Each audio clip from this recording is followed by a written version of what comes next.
ಕಾನೂನು ಹೋರಾಟ.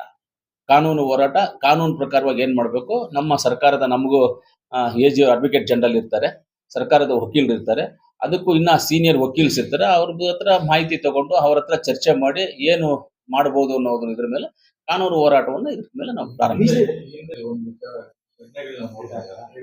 ಅವ್ರು ಕೇಳೋದು ಅವ್ರ ಹಕ್ಕು, ಅವ್ರು ಕೇಳ್ಬೋದು. ಆದ್ರೆ ಸಿದ್ದರಾಮಣ್ಣ ಅವರು 45 ವರ್ಷ ಅವರ ರಾಜಕೀಯ ಚರಿತ್ರೆನಲ್ಲಿ ಇದುವರೆಗೂ ಅವ್ರ ಮೇಲೆ ಒಂದು ಕಪ್ಪು ಚುಕ್ಕೆ ಯಾವತ್ತೂ ಬಂದಿಲ್ಲ.